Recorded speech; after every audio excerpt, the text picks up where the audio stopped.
Okay, so this is the last page of energy of reaction, and then we're going to look at reaction rates. Okay, it won't take us long for reaction rates, and it's not that hectic. Okay, so activation energy, let's just discuss what we're looking at again, is that we are looking at reactions, and we are trying to determine whether reactions are exothermic or endothermic. So if they are exothermic, they will release heat as they react, as the reactants react, leaving the products with less energy than what the reactant started with. And if they are endothermic, the reactants require energy to react, a lot more energy to react, and so they'll absorb more energy than what is given off when the reactants are reacting to make products. Okay, so that's what we're looking at now. Now we're going to look at the nitty-gritty of it. So you had the basic idea from the previous lesson about what's happening with exothermic and endothermic, and looking at the strengths of bonds of reactants and products. Now we're going to look at the actual energy involved. Okay, so we have a new energy which is called activation energy. Okay, so activation energy is the minimum energy required to start a chemical reaction, or the energy required to form the activated complex. I'll discuss what that is now. Okay, so what that basically means is that every reaction needs some sort of minimum energy to get it going. Okay, you've seen me burn that piece of magnesium, all right? A piece of magnesium, I have to hold it by the gas burner for a little while.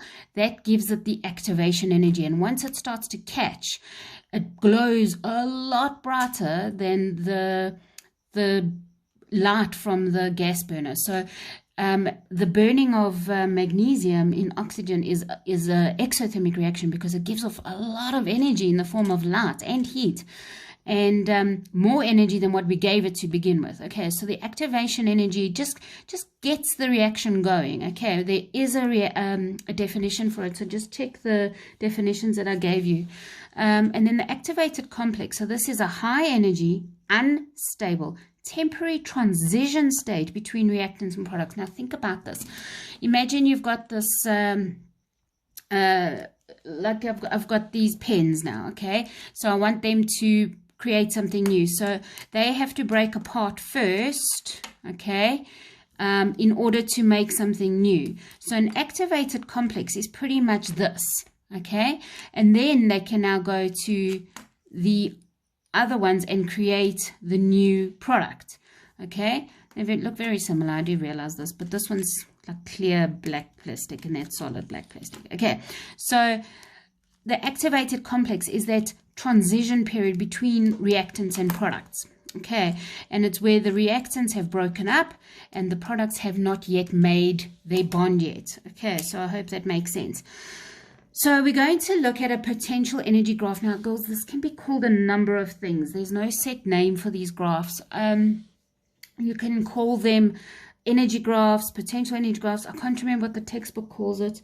Sometimes they're called energy profile graphs. So if you see energy graph and you're dealing with chemistry, you're pretty much going to know it's this. Okay. So let's just take a look at this. So this is an endothermic energy profile. Okay. Now this is a weird graph. Okay, because I'm going to show you something now. So the y-axis is perfectly fine. It's talking about the potential energy. Now remember, potential energy is like a stored energy. So reactants have a stored energy in them. Okay, like this pen. If I had to take the temperature of this pen, I would probably get around 25 degrees. It's probably around about room temperature, and that means it has some energy in it. It has a temperature, the particles are moving, so it has some energy in it. So just like the pen has, the reactants also have an energy that they start with, and it's a potential energy. It's got the stored energy. Okay, now they need an activation energy. So we give a little bit. Sometimes with a spontaneous reaction, the activation energy can be so low that it can actually take that energy from the atmosphere that it's around. So it could be an instantaneous reaction, and it just draws energy from its surroundings. Okay, so it doesn't need a lot. So here you can see this is the energy of the reactants, and this one here is called energy 1. Now you can be given values here. Okay, you need to learn these off by heart so that you can draw them if you need to. Okay, and you can learn them off by heart like this. And you can also know what each of these readings are. So if I ask you to work out an energy, you know to take that, subtract that, or that, subtract that, and you can then get your energies. Okay, so over here we have the energy of, let me get some highlighters, the energy of the reactants. So you can see that it's pretty low energy. I mean, we know that it's starting at 0, and so it'll go up there. So they start off with a little low energy. Now take a look at the x-axis. It says reaction coordinate. Now I think the one in the video that you saw before this says something else, and probably your textbook says something else. There's no real x-axis. It's the strangest graph. It doesn't really have anything here. It's not time. It's like the duration of a reaction, but it's just such a weird concept. But we just see a profile, okay, of a reaction, and it's almost like we're visualizing the energy and what the energy is doing. Okay, so I would learn this. It's fine. Reaction coordinate, but there's no real label for the x, and there's no unit for it, and we know potential energy is going to be joules, but yeah, this is all kilojoules. That's why I'm saying this is a weird graph. So don't worry too much about the x-axis. Look at the shape of the graph. That is what we are looking at. Okay, so our reactants started off with low energy, and they ended up with pretty high energy. So I'm going to put red over here for high energy. Okay, I don't know why, it just seems an appropriate color. Okay, so we've got blue down here, and then it needed an activation energy. So it had to absorb energy, the reactants, so that it could start reacting. Okay, so here is the activation energy. It's this one here, energy 3 minus energy 1. Remember, this is a value from 0, but we don't want a value from 0. We want a value from E1. So you have to subtract those two to get that. So let me just write that here. Activation energy is equal to E3 minus E1. All right, so that gives you the amount of energy that needs to be added to the reaction in order for it to start reacting. So up here is this transition period, this activated complex, okay? You need to learn the labels of this, by the way. Okay, activated complex, this is the in-between. Remember, I showed you taking my pens apart and leaving them there. Okay, this is where they've broken up their bonds. They've used some of that energy to break their bonds, and now they're going to make new bonds. Now take a look at this. Look how short it was compared to how much energy it absorbed, the reactants absorbed, and how much energy was lost. So this is energy lost, and this is energy gained. Okay, so we lost that energy. Now you can see you gained more energy than what you lost. Okay, so once the reaction has started taking place. Okay, and that means that your products land up at a higher energy state than your reactants. Okay, now remember we spoke about the change in delta H, or the change in H, which is your enthalpy, also known as heat of reaction. So that H is heat of reaction, and I think there is a definition in your definitions for that. Okay, and it's the change of. Now remember what change of means? Final minus initial. Final energy minus initial energy, and that's why that's over there. Okay, so our final value is E2 minus E1. That's how much energy we actually absorbed in total, because these kind of cancelled each other out. This gain and this lost cancelled out. okay? And so you landed up starting with this, ending with this.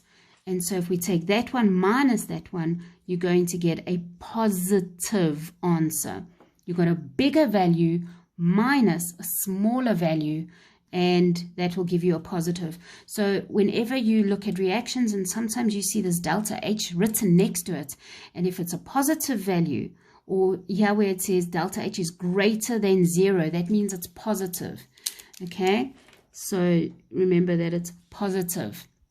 Okay, then you know it's an endothermic reaction, and the products, overall, the products have landed up with more energy than what the reactant started with. And so there was a gaining of energy overall. Okay, and so you land up with more energy, and that's why it's positive. All right, I hope you get that. Okay, it does show it over here, but I think writing on now is a bit better. Now you can distinctly see the difference when you're looking at an exothermic. Okay, so exothermic, have a look here. We're actually starting with the reactants at a higher energy. They're starting at E2 over here, okay? And our products have landed up with low energy, okay? Remember again, potential energy, that's stored energy within the particles to react. So our activation energy is exactly the same still. From where you start to its highest peak is the activation energy. Remember, even exothermic reactions will need a little bit of activation energy. So like I said, the burning of the magnesium is here. It's sitting with quite a high potential of energy. It just needs to get that little bit of energy so that it can start reacting. Okay, and once it starts reacting, look at all that energy that is being released. And we've seen that with magnesium. That bright, brilliant, bright white light. And it's very, very hot. And so it loses so much more energy than what it gained. Okay, so this is the exothermic. It's giving off that heat. Okay, so here we are with our reactants there. Our activation energy is at its highest peak. You say the highest peak energy minus the beginning energy, that gives you your activation energy. So this is the amount of energy that you need to add to those reactants in order for it to react. Okay, so this is the little Bunsen burner or gas burner that I heat the magnesium on until it reaches that point. Then a whole load of energy is released, and you land up with products with very little energy. Okay, and so it's like they've been drained of energy, and they like pop. Okay, and they exhausted now. And what happens is again, you take your final minus your initial. Here we took our final minus initial, but your final was a bigger number. Here, our final number is a smaller number. Remember, this starts at 0 up here, over here. So if we start here and we say E1 minus E2, we're going to get a negative value. Hey? Oh, wait, it says E2 minus E1. Why is it doing that?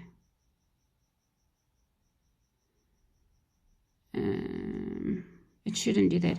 Anyway, okay, so E1 minus E2, and that's going to give you a negative answer because you got a small value minus a bigger value, and you're going to get a negative.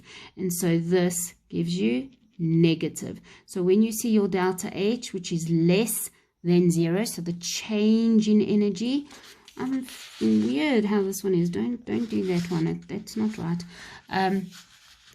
I actually copied this from a book, so sorry, I thought it would have been correct. Okay, so it's E1 minus E2, and that's what gives you that negative value. A small value minus a big value will give you a negative. Imagine this was 1 and you're subtracting 2, you're going to get negative 1. Okay, and that tells you that it's exothermic. So that is what the point of this is, the delta H, is to see whether things are exothermic or endothermic. This is going to come into play a lot when we do equilibrium next year. Okay, so you do need to remember this. Now, you'll see the dotted lines. Okay, this is a dotted line. Now, the dotted line indicates that you have added a catalyst. Okay, so remember, a catalyst does not get involved with the reaction. It doesn't react itself, but by it being there causes the reaction to happen faster. Okay, so it's like when you have to clean your bedroom and your mom says, go and clean your room, or your dad or somebody says, go clean your room, and then you go and you sit on your bed and you like slowly start packing your stuff away and pulling your socks from under your bed, and it takes you like the whole afternoon, and then your mom or dad or whoever stands by your door with their arms folded and they stare at you. You start speeding up a bit. Okay, well, you should, because you should respect your elders. Okay, and you start to speed up a bit, and your parent is not helping you clean up, but by them being there, it's making you do that faster. And that is what the catalyst does. But now the catalyst is very clever. It does it in a certain way. It actually lowers the activation energy. So that is why the reaction happens so much quicker, because it doesn't have to wait until it gets all the way up here. It can just get here and then react.